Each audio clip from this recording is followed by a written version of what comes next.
Are you a football fan? Have you ever found yourself wondering, what in the world was that ref thinking? Well, Mike D, the referee, is here to help you. Join me on Whistle Talk as I talk to professionals on the field and in the booth to help you understand what is going on inside the mind of a football official.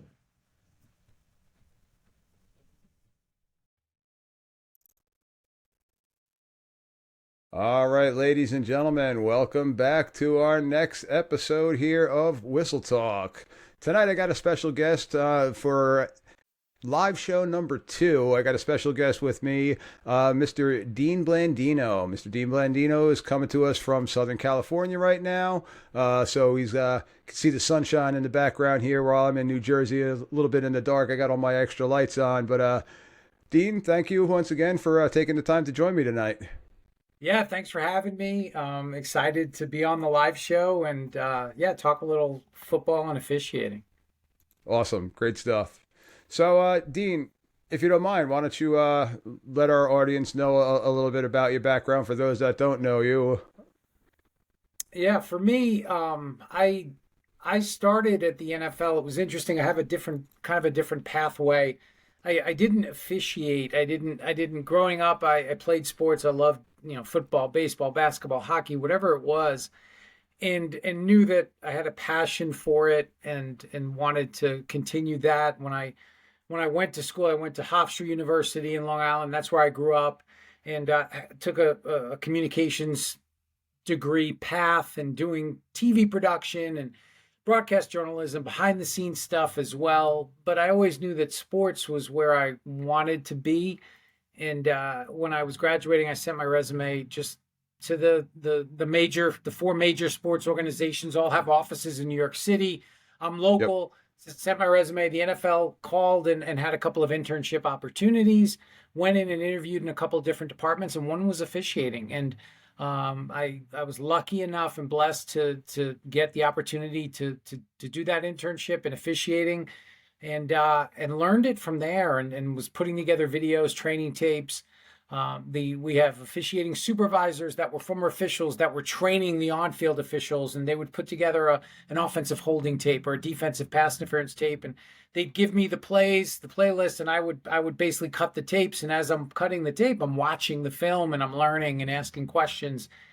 And it kind of went from there. I was hired full time. This goes back to '95, and that kind of kickstarted my career. And again, blessed to have had that opportunity. Yeah, that's awesome. Most of the people now that I've spoken with at the collegiate level, talking about starting I'm now coaching my son's youth team, but I'm staying in the high school level and then moving up the ranks in that aspect. So that's a fantastic story. That's definitely a unique one of being able to start right up at that level and at least being in the building and learning from right at Yeah. that perspective. So that's awesome.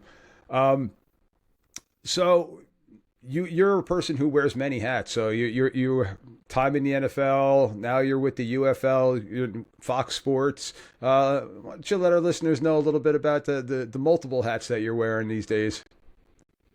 Well, my path through the NFL, when in 2016, that was my last season at the NFL, and got a great opportunity to go to Fox Sports, and it opened up some other doors. So now I do college and football, game days, Saturdays and Sundays, and then it opened up other possibilities like spring football. So I was a part of the XFL back in 2020, and now the UFL. And we had our first full season. The USFL and XFL merged, and it was really a lot of fun. And I also work for the CFO, which is the college football officiating, kind of the umbrella where for college football, all of the officiating falls under. So I'm the national director of instant replay. So I'm able to work with the college conferences and the replay officials, continue to do the work with Fox Sports, get involved in spring football, still have connections with the NFL. So it's really, it's opened up a lot of doors for me. 33rd Team, which is a great resource. If you get a chance, go to 33rdteam.com. Yep. It's a lot of former players and coaches and administrators and getting together, talking about football, putting a lot of content out there about specifically the professional game. And so I'm a part of that. And yeah, it keeps me busy, and it keeps me, doing something that I really love. So you basically don't have an off season, do you? No, we do. There's windows we get through. Once the Super Bowl ends, right after the Super Bowl in mid-February, there's a little bit of a window before the UFL season starts this year. The UFL season will start end of March, like it did last year. So there's some time there, and then after the UFL season, mid-June, from mid-June until about mid-July, there's a window there to get a little bit of a break. But then we get going with officiating clinics and seminars and Yep. preseason NFL. And so it's football is 24/7. It's 365 days a year. And but again, just extremely blessed to watch football for a living. So it's great. Listen, that's why I'm still involved in it. I started off coaching when I was 22 years old. I was coaching my college teammates, my college roommates, actually, at a small Division III school here in New Jersey. And I just kept it being involved in it. And now I got the stripes on for about 8, 9 years. I lose count of my years now. Getting a little gray, as you can see. So, but yeah, it's just it's awesome to be involved in the sport and still doing it year round. So this year I actually had the pleasure of getting in touch with and having a couple of other guests on that are from the UFL and working the collegiate game and stuff like that. And it opened my eyes because I'm not going to lie, the old USFL, Herschel Walker and the New Jersey Generals back in the day was my first taste of it back in the day. But then being involved with family and stuff like that, I really didn't pay much credence to it. And then talking now to other officials and learning more about the game, I was intrigued with what was going on this year. I tried to catch as many of the games as possible around my kids' game schedules because Saturday's baseball, they got us all going in the spring. But tell us a little bit about the UFL and how you guys came up. And there's a number of different nuances now that we're starting to see, almost a trickle up effect in essence. Been great. This spring football, started whether it was the XFL, the USFL, now the UFL, was really an opportunity to just get a blank piece of paper and kind of figure out, okay, what are some things we can do differently? The NFL's established, there's a structure there. If you're going to make rules changes, there's a process you go through. You have to get 75% yes votes in terms of all the owners. But with the UFL and spring football, we kind of had a little more of in terms of a license to go in and say, well, how can we make the game better, more exciting, improve the game flow? How can we improve officiating? And that was the biggest thing. My experience with the XFL in 2020 and even in 2023 was amazing. The positive feedback we got about officiating, about kind of pulling the curtain back, and that transparency. Now we're letting the fan listen to what, because we all watch games. You live it. You're out on the field. You're working. There's a flag. You got to get together and talk about it. Hey, what are they talking about? Right? What's happening? Why are they conferencing? And now we let the fans listen to that conversation. We let them listen and see what's happening in the replay booth, so they have a better understanding of the why. And what we've learned is that it really gives the fans that education in terms of, hey, here's what they're trying to do. It kind of, sometimes there's these conspiracy theories, and it's just people trying to do a job, and they're trying to get it right. And and that's what we learned. And we were able to experiment with different rules. And we had a unique kickoff in the XFL that the NFL is using a version of that today, which is incredible. And so when you have that opportunity to do some different things and mold the games, timing rules are a little bit different, and kind of take, okay, here's some college rules that we like, but here's some NFL rules that we like, here's some unique rules, and put together a rule book that is different and unique. And you take that with the transparency, and people really, really liked it and took to it, and the ratings have been great. So it's been a great experience. Yeah, I'm not gonna lie. The first game that I watched early in the season, I was kind of taken back when it went to the replay, and all of a sudden it broke off to you guys in the replay and the conversation. I'm like, oh, this is awesome, because like you said, I'm familiar with it, but everybody else isn't. And you still hear it about the script with the NFL and the conspiracy theories. So I try to tell people I was at the NFL for a long time, and they never invited me to those script meetings. I never I didn't get access to the script, and I was in charge of officiating, which I feel like you'd want that person in on it. So, but I was never invited. So I don't know.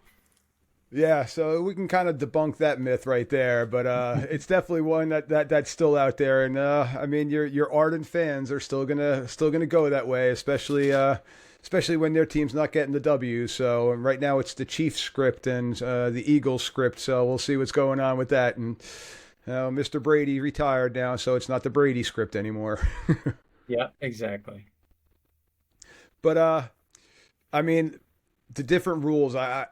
A friend of mine, we were talking about, I'm heavily involved with my son's baseball team, and you see a lot of different things in minor league baseball that they kind of do experimenting wise.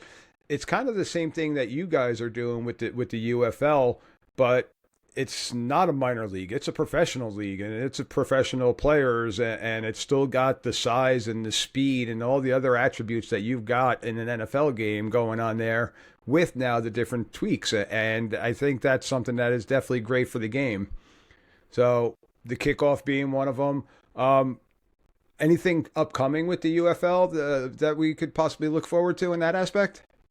Well, I think we're gonna start to really review our rule book and see, what changes we want to make. What's great is that we don't feel like we have to make a bunch of changes, and that's always good. When whether it's the high school level, the college level, the NFL level, when there's constant turnover in terms of rules changes, and we have 12 or 13 new rules, everybody has to adjust. And people Yes. forget, the coaches and players have to adjust. So do the officials, and because they're the ones, right? The officials are the ones that got to go out there and apply these rules. And so, we don't feel like we have to make a ton of changes, but we're excited about maybe looking how the NFL kickoff goes this year, and maybe we tweak the UFL kickoff.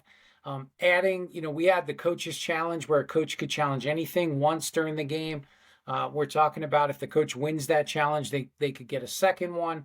Some other things in terms of penalty enforcements. We got rid of half the distance, which was even a challenge for me, because when you think of half the distance and that enforcement, that's kind of so ingrained.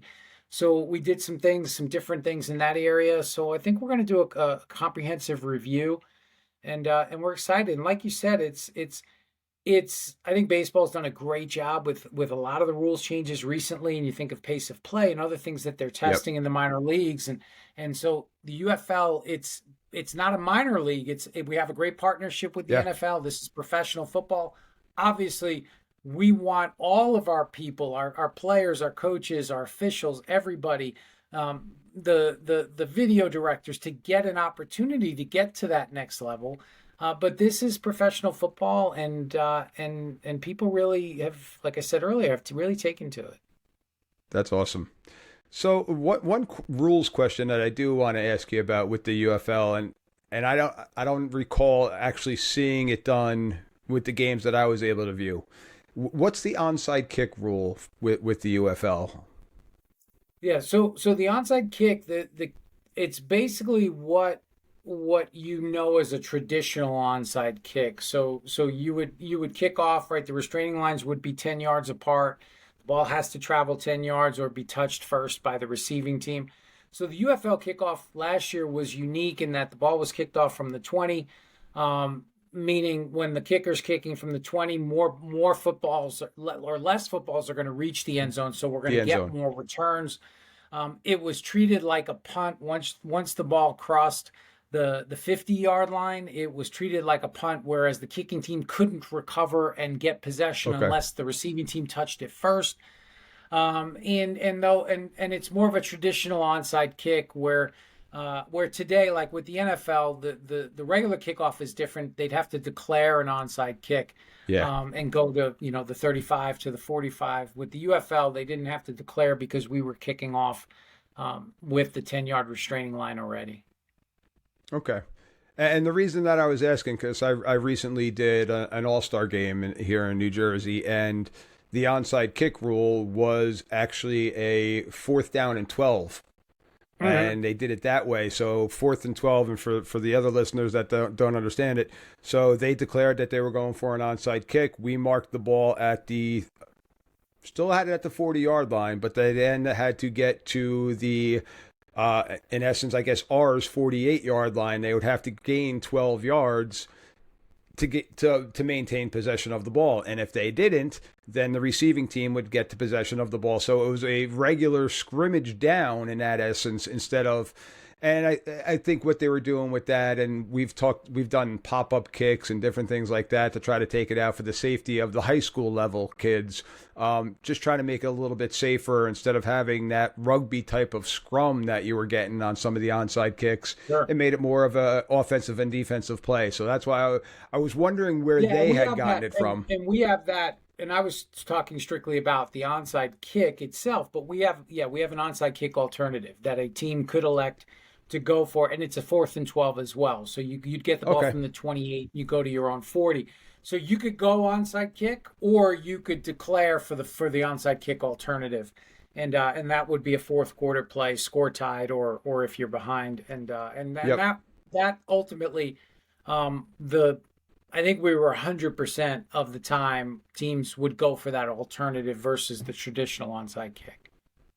Yeah, I'm not going to lie. Personally, I actually like that. And as a former coach, there's not many 4th and 12 plays in our play script or anything like that. But if I know that I need that for an onside kick, sure as heck, that's something I'm going to be practicing, just like we practice an onside kick.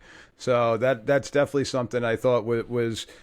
And I thought it was more entertaining for the fans too, because a lot of time the fans, when you get that onside kick, it's massive bodies and a ball under there somehow, and then we got to pull people off and peel people back, and now we're all right. Blue ball, here we go, first down this way, and people, one side's going nuts, other side's like, what the heck happened? So I think the offense and defensive play kind of made it a little bit easier, in my opinion, with that. Yeah, I would totally agree. So now, going back to your days as a replay official, here in New Jersey, we no longer have replay for our high school athletics. It was something that the state tried a couple of years back. I have a whole episode on it. We had some different things that went on with it. What are your thoughts overall on the replay spectrum with the NFL and the college level right now, with how it's being used and utilized?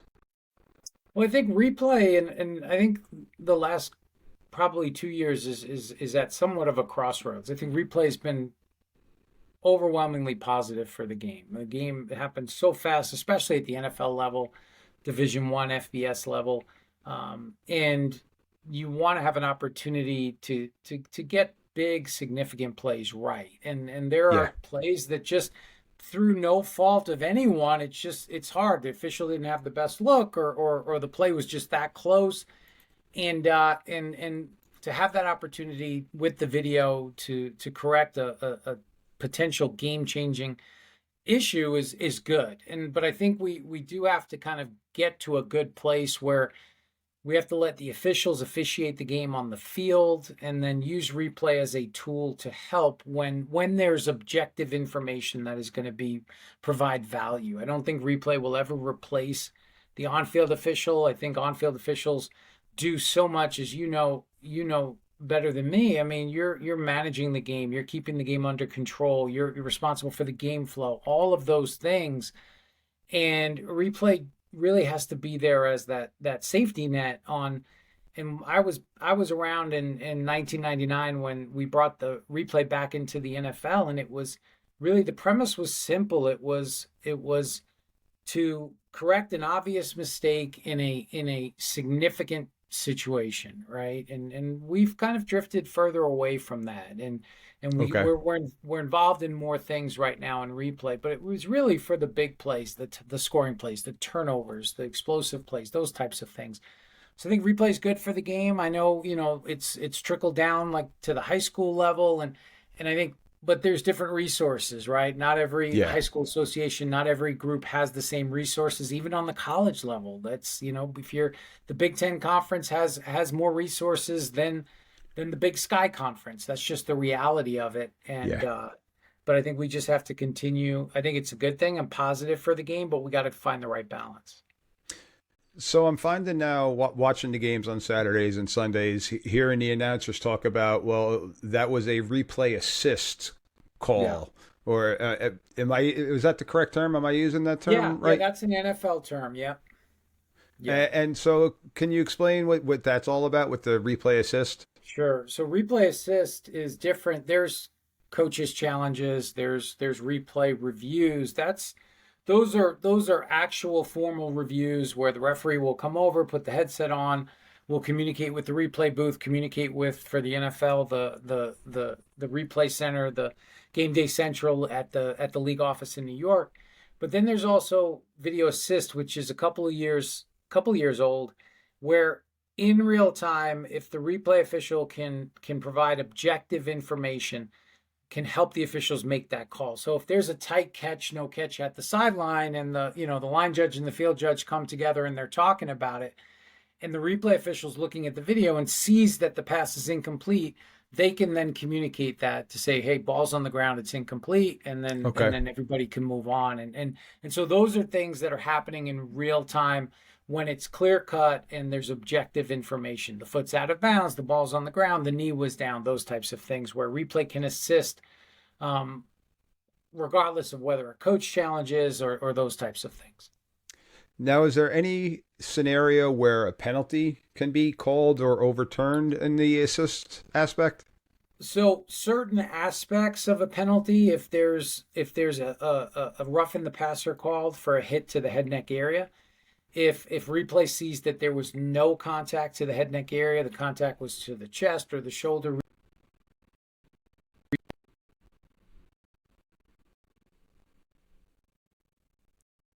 Uh-oh, got a little freezing action going If on the right now. officials drop the flag on the field and replay sees that the contact was actually inbounds, then they can assist. There's areas of intentional grounding as it relates to the pocket or whether the quarterback's under pressure. Those are things they can't make the call by themselves. It's only when there's a flag thrown on the field they can provide Okay. objective information in those situations. Yeah, because I've had people ask me, well, how come they didn't get an assist on that holding? That was a blatant hold that they missed, and so just wanted to Yeah, clarify that for a lot of that's not people. assistable. Yeah, yeah. Oh, excuse me. Um, I love how you guys with the UFL, and I keep on going back to it with the drones and the technology with the drones that were out there. Is that something that is that more entertainment value, or is that something that you might see trickle down with the officiating help with different replays and stuff like that, or do you already use it with the officials? Well, yeah, we're using that now. Any camera that we're can use that to assist in replay, and so that's all part of it. So the drone shots, I don't think we've used a drone shot in a replay review yet, but we have, we had cameras, officials wearing body cameras. We have the pylon cameras. We have all these different looks that any of those that are on the broadcast we can use to make decisions in replay, and they've been a real positive. Yeah, I'm not gonna lie. From the coaching standpoint, like I said, I'm still coaching my son's youth team. There's no better angle than that drone angle when you're trying to coach it up and see different things. So I know the big games they've got the ones on the wires and everything like that, but those drones could give you a whole different angle that can get up and down as quickly as possible. So Yeah, they've been so great. now you just jokingly said before you don't really have an off season, but what are your thoughts with? I know the NFL has gotten a little bit more full-time officials as opposed to officials that are working secondary jobs or primary jobs and officiating being a secondary job. What are your thoughts on that? Is it a good balance? Is it you were in those shoes? How difficult was that if you weren't a full-time official? Well, I think football's just interesting because just historically you're playing one game a week, right? So officials, it's not like baseball or basketball where there's multiple games a week. So officials just had jobs during the week, and that's just how it's evolved. I think when they get to the I see Division 1 level and the NFL level, I see a lot of officials that it just switches, right? You're a football official, and then you might have a job on the side, Hmm. and they really do spend. You know how much you prepare for your games, and every official it goes through that preparation and watching film and going through the rule book and taking quizzes and then tests. And during the football season, NFL officials are as full time as any other profession that I've ever been around. I mean, they spend countless hours looking at film on Zoom calls, on conference calls. They get evaluated on their game from multiple different layers. They do their own evaluation. Then they're traveling during the week sometimes. Maybe it's a Thursday game, maybe it's a Monday night game. They have pregame meetings where they're going through everything, scouting the upcoming teams that they're going to work. So there's a lot that goes into it, and so I think they're making NFL officials full time. To me, it's more of just it would be more of kind of like a PR thing versus what Okay. they're actually doing. Sure, I think there's some opportunities in the off season to do more, and anytime you get more reps, whether those are actual reps or virtual reps and watching film, you're gonna get better, and I think there's an opportunity for that in the off season.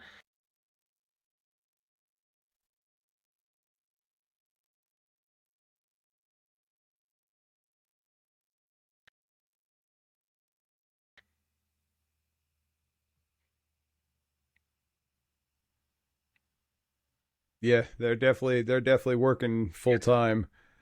Um, so now you mentioned before when you first got into it, you were working a lot of training seminars and different things like that. Can you explain to our listeners like what that process would be like with the training and just coming up through? I know you started at the higher rank, but just what the training process was to get everybody prepared for getting the games on Saturdays and Sundays.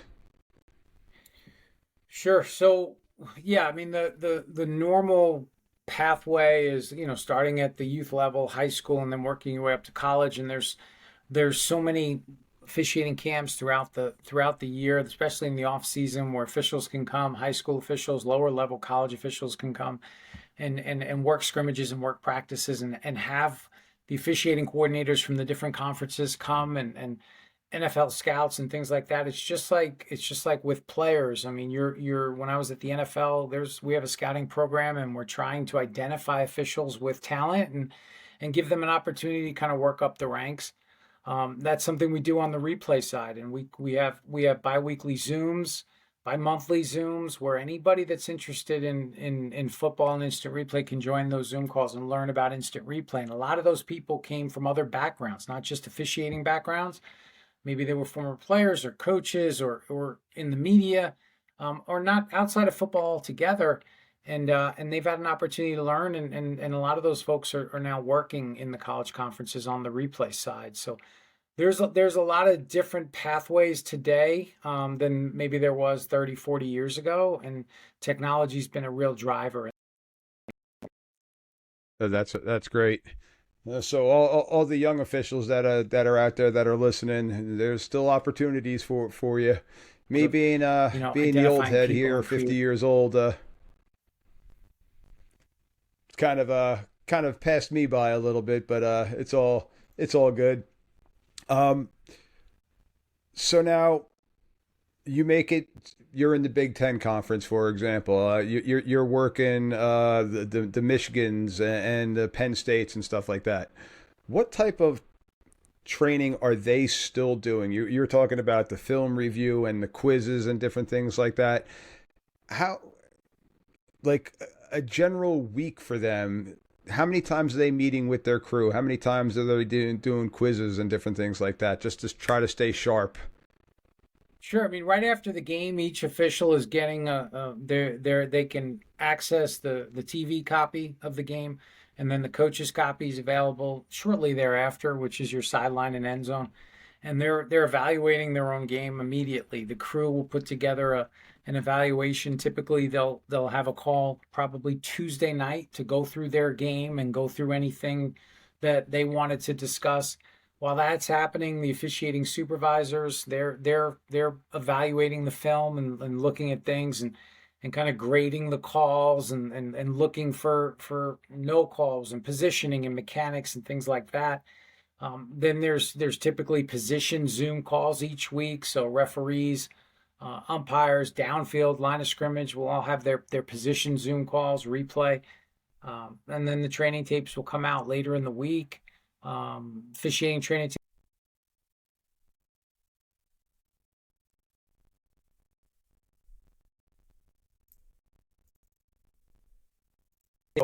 Work Michigan, Ohio State. Let's start looking at their film and getting ready for that. Okay. So now with the officiating, with the feedback, are you giving, are they getting feedback immediately after the game? Is there somebody that's coming into the locker room and kind of giving them a rundown of what they saw, maybe even at halftime, different things like that? Yeah, not so much at halftime. The halftime they'll talk as a crew on their own, but after the game, if the crew is going to stay over, if they're not getting out that day, then yeah, then there'll be officiating supervisor. We did that at the UFL. We tried to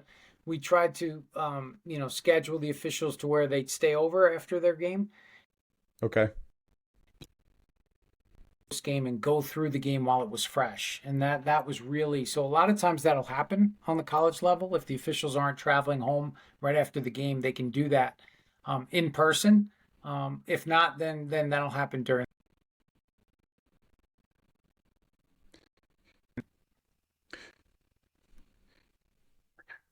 No, I joke around a lot on my show. We talk about, and one of my little sponsor things that I have is if you like the show, you can buy me a beer. But it's one thing that we do as a crew after each game. We go out to a little local restaurant and just kind of decompress and talk about the game and talking about life, talking about everything. But it's still revolving around, hey, Mike, what did you see on that play that you threw a flag or you didn't throw a flag? And we're talking about the keys and just running down and going through everything.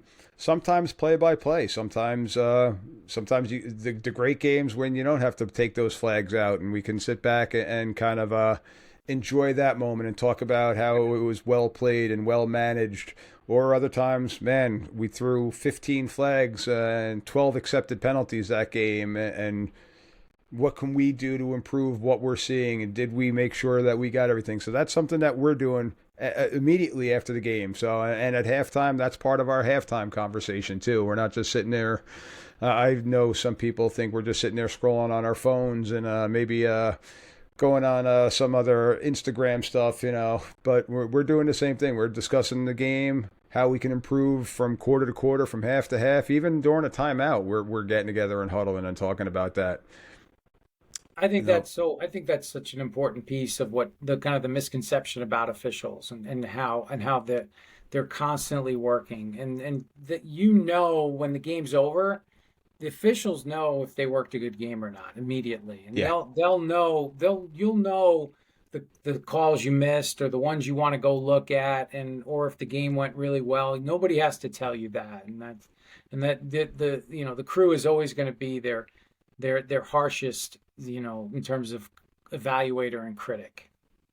Yeah, and rightfully so. I think that's just the best way to learn too, is by a court of your, or whatever, I'm trying to think lawyer speak, but a court of your peers out there telling you what to do, but your peers in tight with you. And my crew, we all have thick skin, and we remind ourselves we're checking our ego at the door. If I miss something, we miss something. So we always continue to say it, and our white hat gets on us a lot.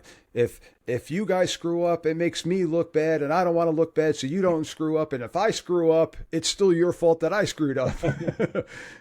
So he's a fiery character, but it's definitely a point that he's gotten across to us that we're a team. Like we're there. We have to have each other's back and make sure that, okay, hey, let's get this one right. And if we need to take an extra second, let's talk about it. No doubt. Now, with the higher levels, I know with us, we're with the O to O's now on the field between us officials, but we're not getting anything from up top game-wise. How often is that happening at the collegiate level, at the NFL level, and not even the replay assist, but just that extra set of eyes upstairs? How much is that working? I think it's happening more and more. I think O to O, right? That wireless communication has become a real, it's an asset for the most part, but it's really has become an integral part, and we're using it more, even outside of replay, where, hey, if we've got, there's an out of bounds spot, maybe there was a little bit of a scuffle and officials had to go break it up, and so we don't have the out of bounds spot. Hey, where can you get us the spot, or helping with a flag on a spot foul? Maybe it's a couple of yards off. So I think that is happening quite a bit. I think the replay folks are helping in those areas. I still think the on-field officials have to really take ownership of that initially, Mm-hmm. and then if replay sees something, they can communicate and help out. But yeah, that communication is happening more and more, amongst not just the crew on the field, but with the folks in the replay booth, and it really is all just one crew, and they're just, as just all trying to get it right, and just trying to get,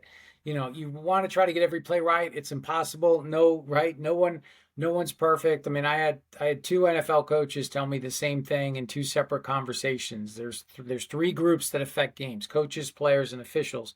And officials make the least amount of mistakes, but we always focus on those, right? We always focus on those mistakes. So now, how much of the conversation, how much of the O to O play is actually going on between snaps, like during the actual play itself? Is there chatter going on, or is that dependent upon with the different crews? Yeah, I think there is some chatter. There's some opportunities for that type of communication. It's not as much during the play, but there's things like if the quarterback rolls out of the pocket, and the referee can just quickly say out of the pocket, because with the NFL game, right, illegal contact goes away when the quarterback leaves the pocket. So that can help the downfield officials with that information. So those things, or the ball's gone, those types of things, you will hear that from time to time. It's not as much during the play. It's more before the play, after the play. Before the play, a lot of times it's officials just making sure, especially your downfield officials, just making sure which eligible receiver they're gonna start with at the snap. Okay. And those times, maybe it's a bunch formation, and we got to let them declare, so they'll communicate that, those types of things. And then after the play, it's a lot of it is the reporting the penalty. A foul information is a lot easier. It's more efficient if you have a back judge who's 30 yards downfield, can just quickly communicate that they have DPI on number 32, and we can just be more efficient with that communication. Yep. Yeah, and I'm finding with us now at the lower levels, we're also doing it formationally, like you're talking about, 5 guys in the backfield, different things like that. Hey, let's punch them on, work with the kids, different things like that. So trying to do it pre-snap and post-snap, but not much between the whistles. We're trying to, for us at the high school level, we're trying to keep it quiet so that we're focused on what's going on in the play. Sure. But as soon as that play is over, especially with cross-field mechanics too, getting that help on a spot when you're kind of behind on a scrum because of stuff going on the sidelines, getting that spot from across the field for us, that's definitely helped us out a lot with the technology. And so I'm hoping that just continues to get better and better, and hopefully we do get that extra set of eyes in the sky, because I know I've thrown a flag and it's a spot foul and continue officiating the play, and I turn back around and that flag got kicked, or the flag was in the middle of something else like that. And now I'm like, well, where was the spot? And now maybe it got kicked 4 yards backwards. And I'm like, yeah, I don't think that's exactly where the foul was. And I'm trying to get it. Having that extra set upstairs can definitely help out with that. Yeah, and that's a perfect example of when you'd want that replay to come in and help, because those things can happen. Yeah. I mean, shoot, I'm at the high school level. Here, Mr. Official, here's your flag. yeah, exactly. But they mean well with it, but I'm like, oh, just leave that there. You needed that to stay on the ground, son. Yeah. Yep. So now, how are you finding it with fan interaction now at the bigger games? And are you still seeing it? Is it still kind of us against them at times, or are people starting to understand it a little bit more? I know you talking about the transparency with the UFL is definitely helping. Is the general fan starting to see it a little bit more in your eyes? You're on a bigger scope than what I have right here. Well, I think the things like we talked about with the transparency from the UFL and the spring leagues has really helped. I do think, look, the reality is it still is officials are viewed in a certain way, and unfortunately that's usually negative. All right, we don't get.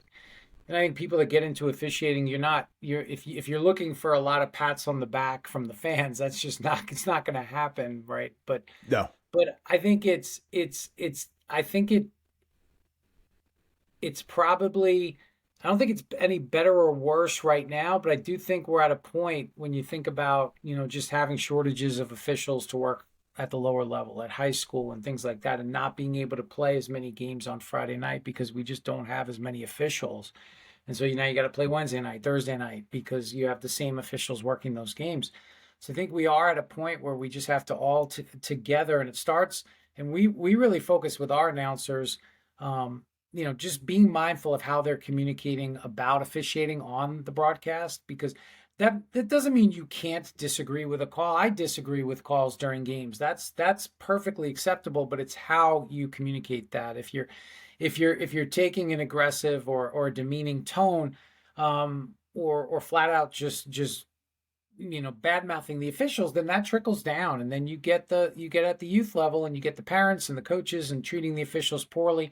And we've got young kids that are trying to do this, and they're being verbally abused by adults, which is so unfortunate. And then they don't want to do it anymore. And I don't blame them. And that's so I think it's still not great. And we've got to just continue to work at educating and allowing people to see what goes into it. And I think once you see what goes into it and you understand all the things that have to happen for the game to be officiated, I think people will have a better, just a better respect, and will, some of that negativity can go away.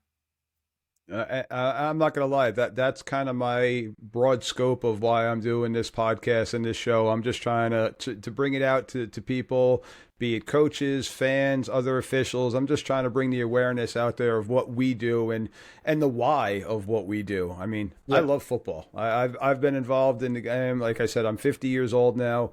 I started playing when I was in high school, so I started playing at 14, 15 years old and played collegiately. Then I coached, and then now I'm an official. So this has been more than 3/4 of my life has been around the sport of football. So I love it, and I want to continue to see it grow. And now I'm seeing it from a different angle the past 8 years. So it's definitely given me an appreciation for it. But yeah, I do kind of go into it knowing that I'm not going to get the pat on the back. And I learned that even coaching wise, we beat a game. We beat a team 49-0. Didn't run the score up. Walking off the field, a dad called me over. How come my son didn't get that ball on the 1 yard line? I'm like, So that was kind of when I'm like, regardless of what I'm doing, I'm still not going to be making everybody happy. So I'm going to do what's going to make me happy. And being involved in this sport makes me happy. And hopefully I can have a trickle down effect on other officials, coaches, and most importantly, the kids that I'm dealing with. So I'm hopefully making them have a love of the game. Yeah, and that's so important. So now, kind of a last question. We're getting to that 45-minute mark, so I don't want to keep you much longer. But you brought up the shortage of officials that we're having at the lower levels. Are you seeing an effect on the higher levels going up, and if you are, what ideas, what suggestions do you possibly have for us to start getting more people included in this sport? Well, I don't think we see a shortage of just sheer numbers when you get to, I don't think the NFL is ever going to have a shortage of officials, but I do think that when you start at the grassroots level and we're getting less people that want to do it, and so if you don't get good young people that get started early and develop and learn and get that experience, then eventually that the overall quality of the officiating will degrade over time. And I Yeah. think you would see that over the course of the next 5, 10, 15 years. And I think that's the issue. And because again, to create and sustain a pipeline of people, you've got to have, right, you've got to have that good flow of good people getting in and getting started and then working the way up. And then when it's time to go, the people, hopefully they're able to go out on their own terms and retire. And then you have somebody that can step up into their place. And that's the ideal scenario. And so I do think that while there'll never be a shortage at the NFL level or the Division I level, I do think that your overall staff won't be as good because we're not getting good young people in at the grassroots level. So, for the casual listener that might be out there, what suggestions do you have for them to get involved and a why for them to become an official? Well, I think we kind of touched on a lot of it. It's if you love sports and you love football, whatever sport it is, and maybe you played it, maybe you coached it, whatever it is, covered it. This is a way to be involved in that sport. It's a different perspective. And 99.9% of officials that I've been around, and I've been around a lot of officials at all different levels, love it and are passionate about it. And once Yeah. they start, they really get hooked. And think about that. Think about we're talking about getting yelled at and not being able, right? Half the people are going to be upset with you, and then those half the people that liked you, now they don't like you on your next call. So think about going into that profession and staying in it. It's because they love it and it's Yeah. fun and it's a way to stay involved with the sport. And I think it's just something I always tell people, we talk to college athletes and hey, the very top, the 1% are going to play professionally, right? And for the 99% of us, this is a way that, yeah, you could get to the NFL, as an official versus a player.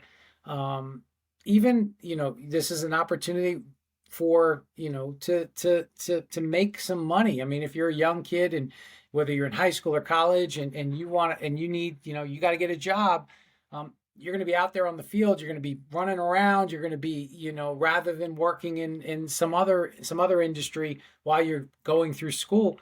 It's just it's a lot of fun. And I think once you catch the bug, that's it. It's there for life. And all of the officiating community is so incredible. There isn't a place in the country, and there's probably not a lot of places in the world where if I was and I needed something, I could reach out to somebody I've met through officiating, and they'd be there. And it becomes a family.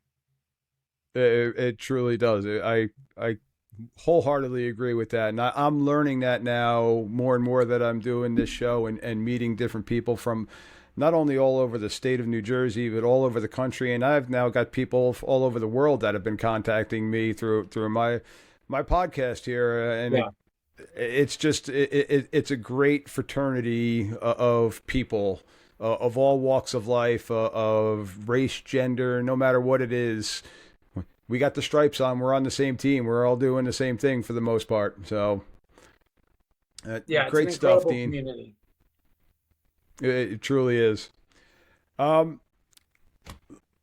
That's all that I got for you. I once again, I really appreciate you taking the time to come on here. I'm still working on the kinks of my live show. I got some text messages of people that were saying they couldn't get on, so I got to try to figure out my platform here a little bit better. But this show is definitely recorded and it's definitely going to be posted out there. Is there any last words of wisdom you want to leave with anybody out there with? I mean, I'm just always appreciative of the opportunity to meet new people and talk about officiating and anybody that's listening. And actually, look, if you want, Mike, share my email. If you want to jump on any of these Zoom calls that we do during the football season, everybody's welcome. And you can learn a little bit about football, a little bit about replay, and if you take a kind of a liking to it, we can start you down that path and in terms of getting connected with college conferences and things like that. So, I love to meet new people and help people along the way. Oh, that'd be fantastic. Yeah, and if you don't mind, on the show notes I could put in the different information on that. So yeah, that would be fantastic. And I'm not gonna lie, I would love to sit in on some of these meetings and learn. Absolutely. Yeah, I'm always up for learning. I'm my old coaching ways. I'm never done learning, so I can always learn something new or pick up a new trick. Oh, we all can. Absolutely. Well, Dean, once again, truly appreciate you taking the time. And I definitely will be hitting you up for one of those meetings myself. And for those that want to reach out to Dean Blandino, I will throw his email up on the show notes, and you could reach out to him. But again, thank you. Hope your season continues to go great for you. I know we got a game going on tonight right now that I've had on in the background slightly. I haven't been paying attention to it, but go jump on that and see what's going on in the rest of the world. That sounds good. Thanks for having me. And yeah, we'll do it again sometime. Absolutely. Thank you. Thank you for tuning in to another episode of Whistle Talk, where we unravel the fascinating world of football officiating. If you enjoyed today's discussion and want to stay in the loop with the latest insights, be sure to subscribe to Whistle Talk on your favorite podcast platform. Stay connected with us by following Whistle Talk on social media, where we share behind-the-scenes glimpses, updates, and engage with our incredible community of officiating enthusiasts.